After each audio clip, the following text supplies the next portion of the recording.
Hello Voices, my name is Joe Troy and I'm a multi-award-winning voiceover and host of a VOICEOVER'S audio adventure podcast, a bi-weekly show where I learn about the voiceover and audio industry and share with you all the stories, tips and tricks along the way. Before we start this episode, I would like to make a public announcement and please urge all of you listening to leave a review and leave a rating if you can. It means the world to me, it helps the podcast grow and puts a smile on my face. So go ahead, do that now, and hope you enjoy the episode.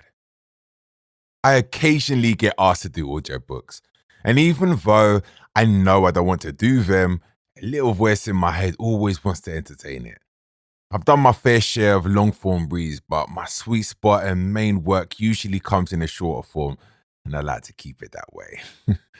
The truth is, I have no idea what is required of me and how much I can even charge. This is a subject that I get a lot of questions about, but I don't think I'm the right person to answer. So let's get some OGs in the game to tell us more. Hi, I'm Billy Fulford Brown. I started in voiceover probably about 10 years ago now, just doing a few jobs here and there, and I went full-time about 5 or 6 years ago. I mainly specialize in audiobooks, and I also do video games and audio dramas and all kinds of other bits and pieces. I have completed coming on for near around 200 audiobooks now, which, it's quite a lot. So I think the biggest misconception about audiobooks is that they will just take forever and a day to complete. And while yes, of course, they are long form, and of course they are going to take longer than a short corporate or a short commercial, once you get in your rhythm and once you get your technique and your flow and your schedule sorted, they really don't take as long as a lot of people think. And I really don't want people to be scared of them. Audiobooks are just the most satisfying and incredible area to be involved in. So what do I hate about audiobooks? To be honest, there genuinely is nothing I hate. It is an area of voiceover that I adore. I think there are some things that can be a little bit frustrating as the narrator.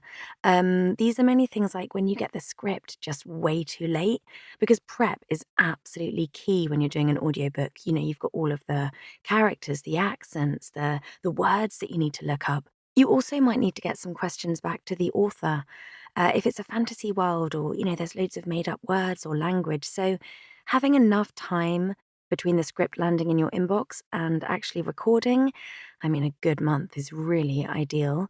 That is what you want. When you get a script a week before, it's tough. It's really tough. I'm Chris Devon. I am a voice actor, audiobook narrator, sketch comedian, content creator, various things on the internet. I have been a voiceover for about 10 years now, which is quite amazing. Wow, yeah, about 10 years. I've completed 70 audiobooks in that time. Audiobooks is the sort of genre of VO that I've done the most, and I've really embraced it. I love it.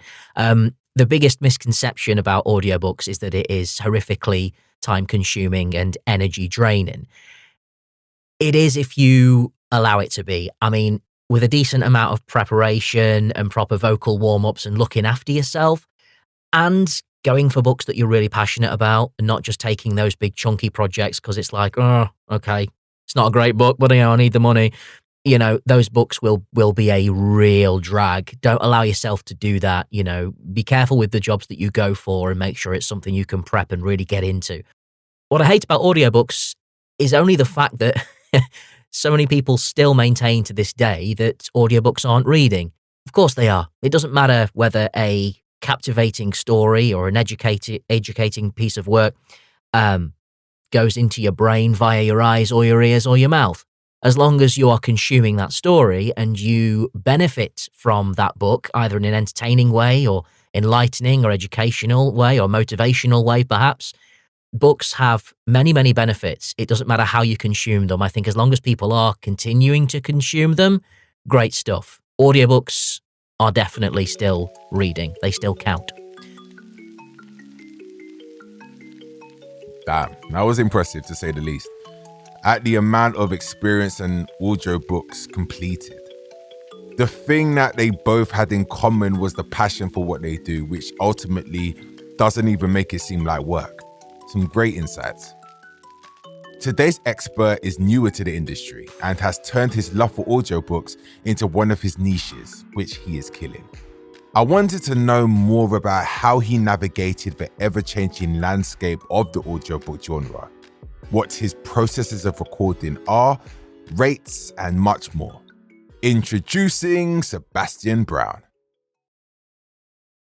I'm Sebastian Brown. I'm a voice actor and narrator. I've been doing voiceover. I started very tentatively back in 2016. And that was like, I was on the back of sort of stepping away from being an actor on stage because I wasn't really getting to the places I wanted to get. And I ended up doing a couple voice reels.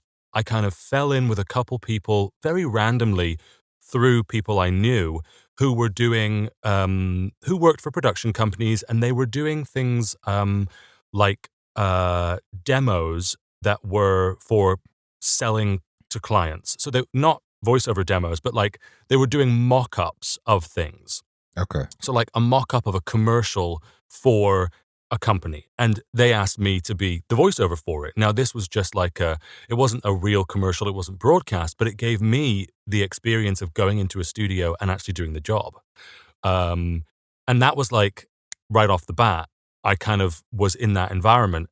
And then I was doing other things at the same time, so voiceover kind of took a back seat. And eventually I started to take it more seriously, and I realized that it was something that I really, really wanted to pursue. So then, of course, I did what everybody does, and I took the steps, and I started to do coaching and training and built it up from there. But I didn't really start taking it seriously until about 3 or 4 years ago. Okay. And how many audiobooks do you think you've done, roughly, now? Not that many. I've done somewhere between 15 and 20. I think I've done about 18 now. Okay. So I haven't done huge amounts of them. Not by any means. Audiobooks was one of the very first things that I did. And I hope that very first book that I did is never, ever listened to. I was going to say, do you remember your first audiobook? And so clearly it wasn't an enjoyable experience. Can you tell us more? It wasn't that it wasn't an enjoyable experience. I actually really enjoyed it. And I don't think that it's a bad book to listen to. I think what's interesting is the process by which I did it was very much in line with where I was at the time as a voice actor. And that was a sort of spread out process that I did over a long period of time. I came back and forward in and out of the book. And I'm surprised that actually it's as consistent as it is. Whereas now the work is very different because I know how to approach the book in the sort of the 3 different stages: the preparation, the recording, and the editing. And not always am I involved in all 3 of those processes. Obviously, I'm always involved in the first 2. I'm not always involved in the editing. Depends on who I'm working for. So yeah, actually, audiobooks was one of the first things that I kind of contacted. And I think that's because I came from an acting background. Okay. So as somebody who had that acting experience, I really liked the idea of getting to play all these characters. Because, I mean, a part of the reason why I disliked working as an actor in the real world, as opposed to my booth, was because nobody would let me play the parts that I wanted to play. Okay. I'm 6'4", and so everybody wanted me to play this hero character or this, they were all so boring. And I was like, well, what about the interesting parts? What about, why don't I get to play the old hag? Yeah. So do you think coming from that background, that gave you the so-called transferable skills to take into audiobooks? And why do you think it was audiobooks and not, computer games, for example? That is a very good question. I think that's because I'm an avid reader and I always have been.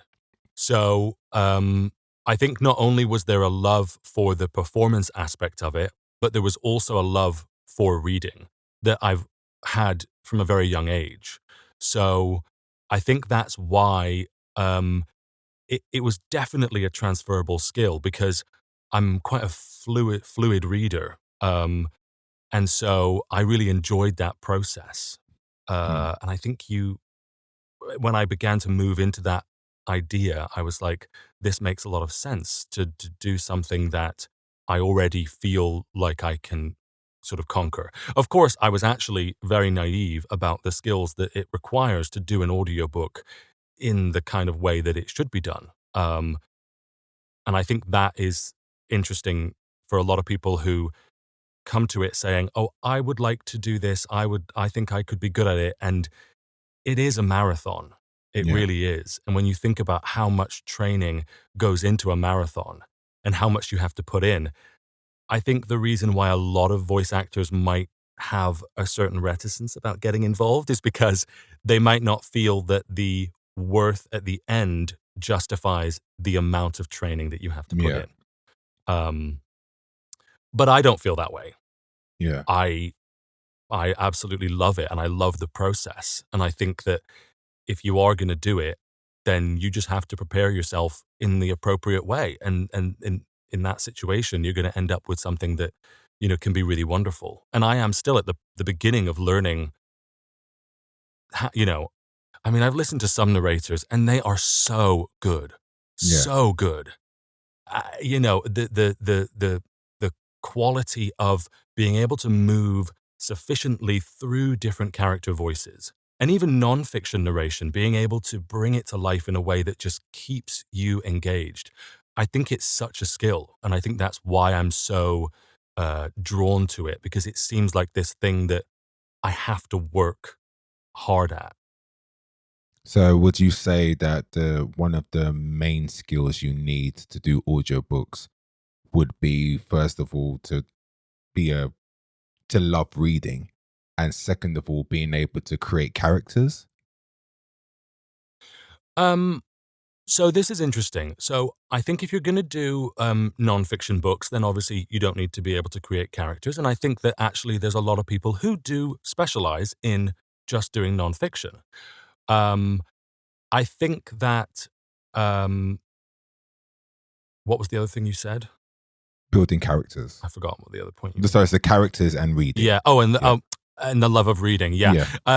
So this is hard because from my perspective, I love reading. I did love reading, and therefore it made it easier for me.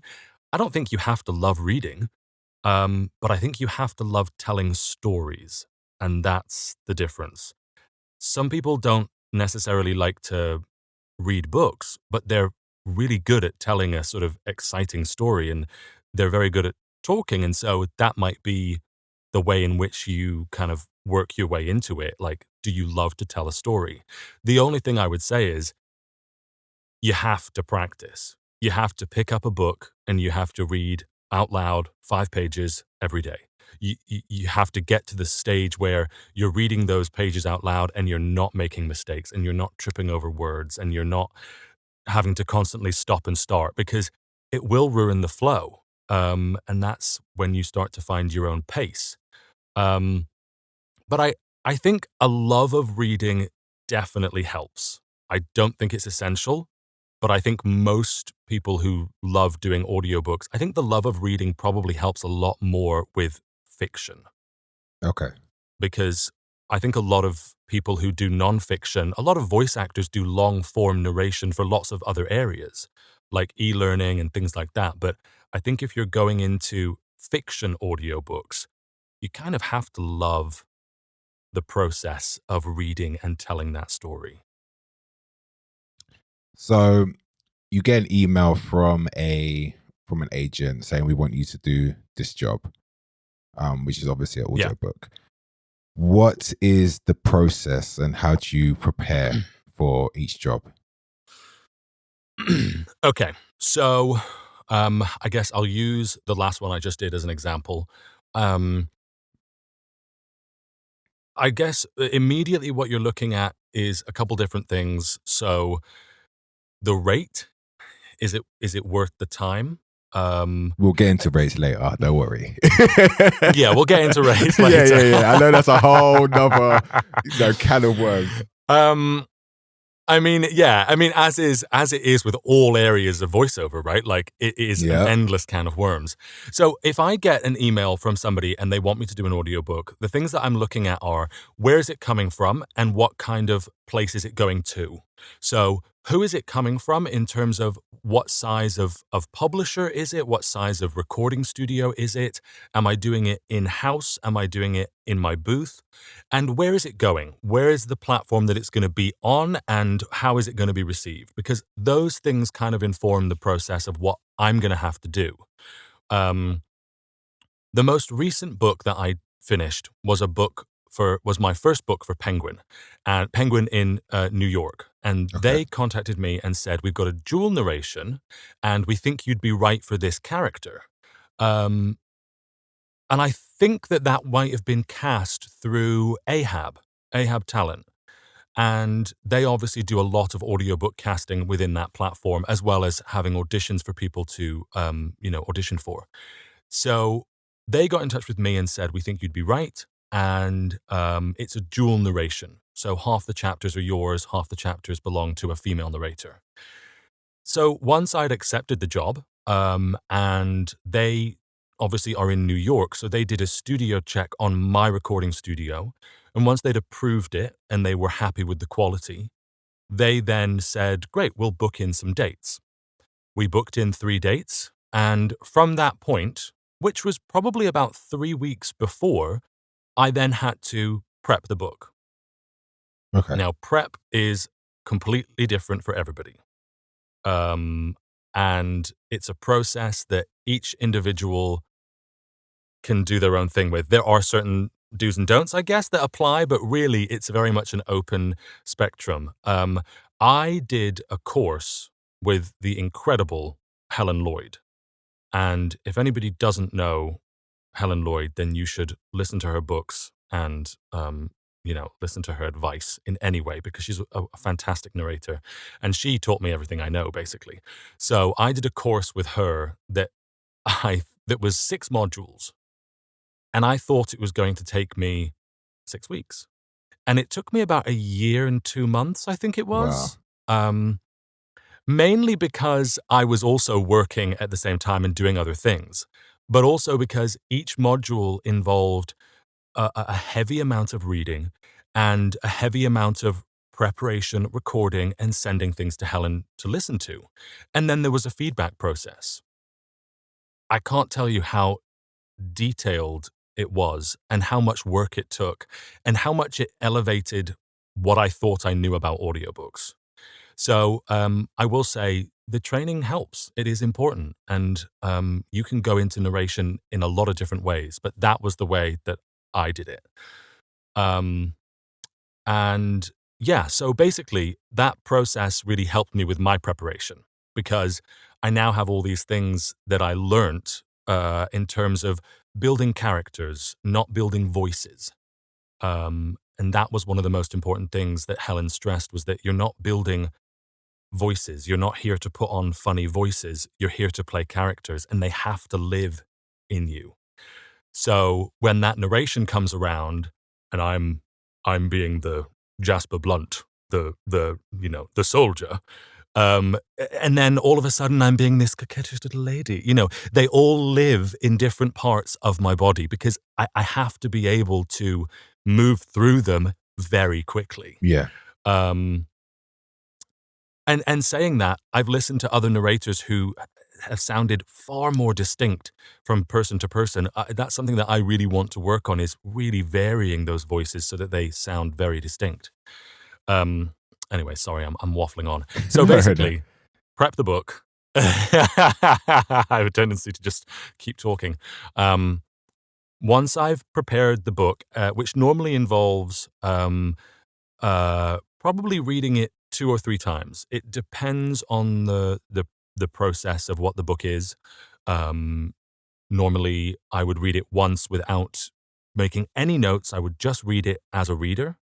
And then I would read it again, and I would make notes about characters, make notes about plots, timelines, where people are at any given moment in the story, what they're feeling, thinking. And then I start to do sort of little improvisations. Okay. And I start to bring the characters into the booth, and I start to talk with them and live with them and see how they sound as well. What was interesting about the last project that I did was that because it was a dual narration, I had to have the character voices cemented before I went into the recording, which obviously is a given anyway, but I had to have them approved because I had to send them off and have the director listen to them and say, great, this is all sounding good. So that the female narrator who was recording after me could hear them and, in a way, not mimic me, but understand the nuance and the cadence and the phrasing that I might be using for a particular character. So it was quite advantageous for me to go first because I laid out those character lines for her. And then once that process is done and ready, then the recording takes place. And that happened over 3 days. And I think we actually finished it in 2. We actually finished early. But normally it's basically a sort of 10 a.m. until 5 p.m. recording process. You take breaks where you need, and you work your way through the book. And having a director there is very helpful because they can give you feedback as you go. And there are 2 different ways of recording, either punch and roll, which is where you record, and if you make a mistake, you stop and then you punch in on that point and keep recording, or you do a straight record, which is what I did for this, which is where if you make mistakes, you just take a breath, compose, and then go back into it. And then at the end of the recording process, all of the files get sent to a lovely editor, which is really nice because then I don't have to go through and edit it myself. Yeah. And and then any revisions, there's then a process of revisions. They come back to you with anything that needs to be re-recorded. So you go back in and do any revisions. And then, of course, the book is complete. So it is a long process. Yeah, it sounds like it can be long. And I think the thing that takes up the majority of the time is the prep work. That's what it sounds like. And approving characters in this instance. And so how long does it on average take, like the whole process? Well, I mean, that depends. If I'm and this is the thing, it's just completely changeable with across the spectrum. If I'm doing a non-fiction project, I will normally try to read the project over a couple days, depending on the length of it. I mean, if it's a huge volume of something, then that's going to take a lot longer. But and then record it over 3 and then send it off. You know what I mean? So yeah. Whereas fiction takes longer because you're trying to build the characters. Some nonfiction takes a lot more preparation. But there isn't really an average, right? If you're recording in studio, and you're prepping beforehand, going in and then, wiping your hands clean of it, then it can be a couple weeks. But if you're doing the whole process, which is something else to talk about, then it could take a lot longer. And that is something you need to factor in if you're going to be doing lower end projects, in terms of your time and your value. Now, we spoke about this before you got into talking about the process, but the rates. Now, I think that's one thing that I've been so confused about that has put me off of audiobooks more so than the actual work itself, because I don't understand it. And when people ask me how much I should charge, I have no idea. Even if I speak to people, if I go on websites, blah, blah, blah, blah, blah, because every book is different. Like you said, you got fiction, non-fiction, you got every book is God knows whatever. So in an idiot's terms, how can you break this down in simplified manner? You're laughing because it doesn't exist, I know. But just okay, what would you do? Okay, let's what would you do? I've emailed you, I have a book, 200,000 words. Bam. And it's going to go on Audible. Okay. Well, I think what's interesting is the thing about the word count is that it doesn't really matter in audiobooks. So although you can equate it to the fact that the book will be longer and therefore you will get paid more, most, if not all, audiobooks are paid per finished hour. So for every hour that you produce of finished audio, you'll get a rate for that hour, and they range. Some of the studios in the UK pay between 85 and 100 per finished hour. Some of them go up to 250, 300 plus. So there's a big range there in terms of what people are paying. And I know that in America, they pay more. Okay. So, it does vary massively. But the word count is kind of irrelevant in terms of working out your final pay. What you really want to be looking at is how much time am I going to have to dedicate to the book overall? Because if I have a fiction that is an epic medieval fantasy that has over 50 characters in it and is a potential 3-volume book, the first of which is 120,000 words, that's going to be a lot of work. It's going to be a lot of prep. It's going to be a very difficult recording process, and it's going to be, so I think that really when you're looking at rates, you want to be looking at how much work you're going to have to put in. I also think that there are very established narrators who obviously work for certain amounts, and there are other people coming into the industry, like in every level, who are happy and willing to accept lower rates. That is a dangerous game. And it's the same thing in gaming, and it's the same thing in every other area of voiceover. If we kind of have to hold on to the ideas of this being a skilled profession. Not everyone can do this. So yeah, and again, if you're going to be editing a book, are you factoring the editing process into your monetary gain? I will say, for the most part, most people who contact me, they say either this is the finished rate or this is what you'll get per finished hour, and that's that. There's very little negotiation involved, and most of them are lower than what you might expect. Yeah. One of the things I will say, and there's a lot of discussion around ACX and whether it has any benefits or not as a narrator. And I would argue that it does have some benefits, but you have to know how to use it. And this is what I think a lot of people don't necessarily talk about in terms of finding the projects that can be beneficial to you, either through portfolio use as a starter voice actor, or through the use of passive income once you've already made a book. The only things that I really do through ACX are non-fiction titles that have a relatively reputable publication house behind them. Because what they do is, a lot of them are royalty share, and they go online, and they earn me money every month. And that is, and it's not, I think a lot of people don't like the idea of not getting paid for something upfront immediately or being able to invoice for it, as opposed to having a sort of steady stream of income from books that I've made 3 years ago. And I think that that's not to be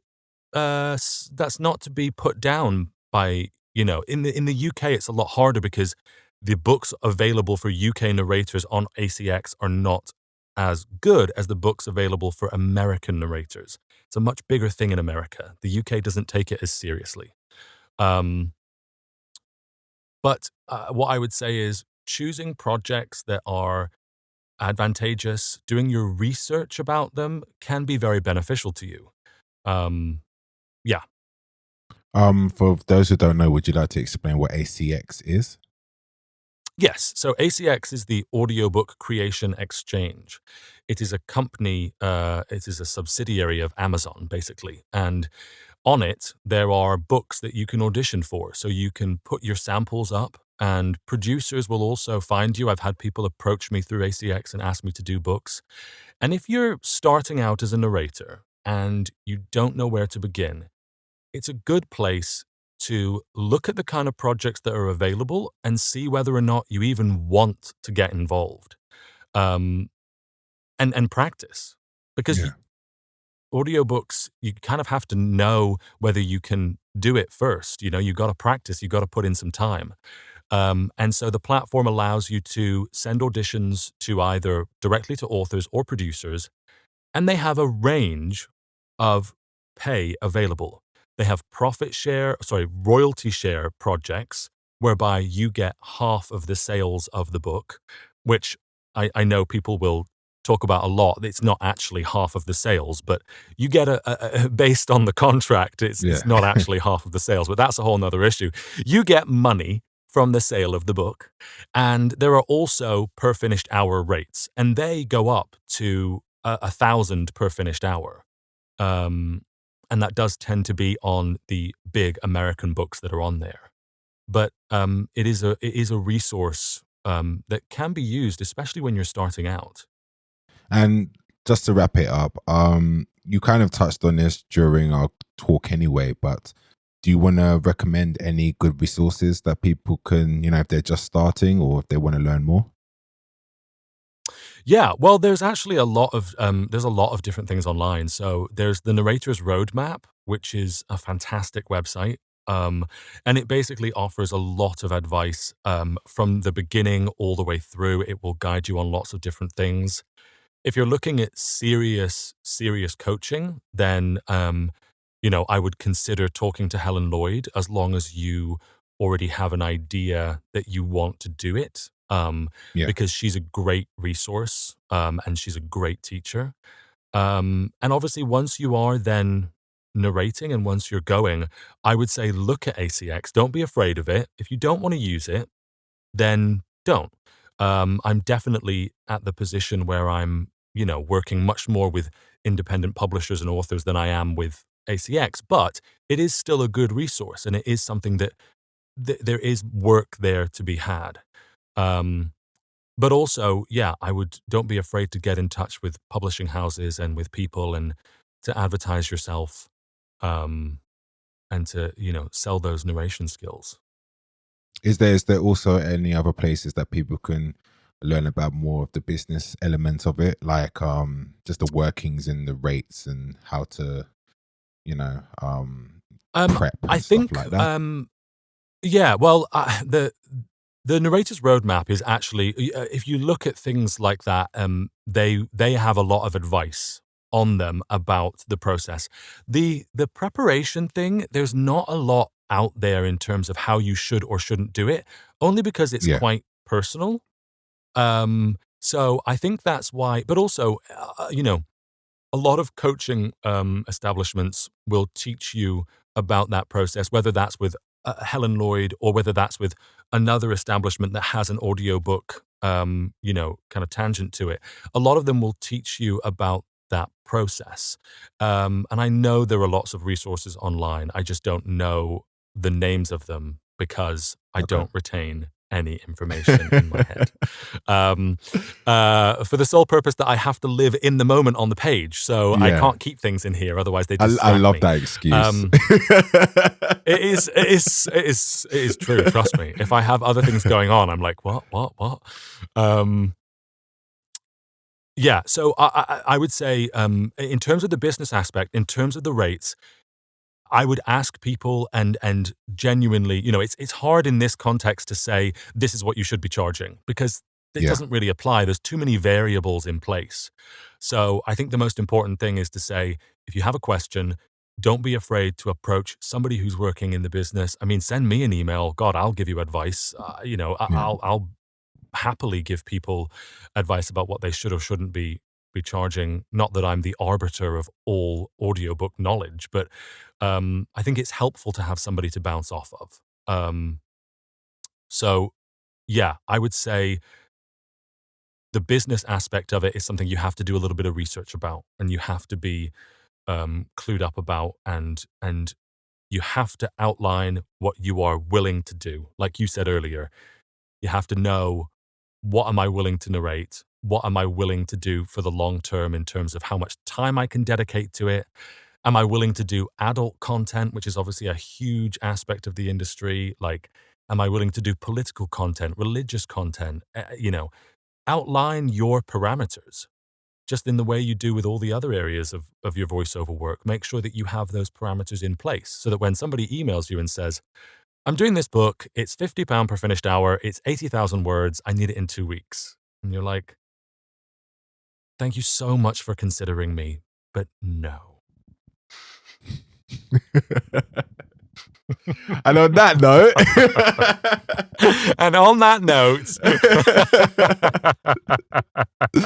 Seb, thank you for your time. It's been a pleasure. I will link everything. I will even link some of your audiobooks. I'm scared so to check I'm really it out scared and to give you know critique. what is going to end up in this podcast. Don't worry, I'll be nice. Thank you, I'll bet. I appreciate it. So what did I learn from today's conversation? If you don't like to read, then it's not for you. Simple, really. You can't do what you don't love, and what you don't love will show on your recordings. So don't put yourself through it if it's not you. Audiobooks aren't all about silly voices and creating characters. There are so many genres that require different skills. So if you think one type isn't for you, there may be one out there that may be a better fit. Preparation in VO is key, but even more so in audiobooks. In most cases, you'll be reading a book a couple times to get used to the story, characters, and making any notes to make sure you execute the job perfectly. And finally, audiobooks definitely, for the most part, will take longer than most jobs. And when you are getting started, you may feel that the time spent on an audiobook versus the payout isn't good enough. That isn't to say that you can't get paid well, because you can. What I'm saying is, you definitely have to have a passion for what you do to make it worth it. Thank you, Chris and Billy, for contributing to the episode, and an even bigger one to Seb for sharing his experiences and taking time to speak with me. My guy. If you want to learn more about audiobooks, I have put some really useful links in the show notes you should definitely check out. Okay, I think that's all for this week. Don't forget to leave a review, and I'll see you on the next episode. Until next time, I'm gone.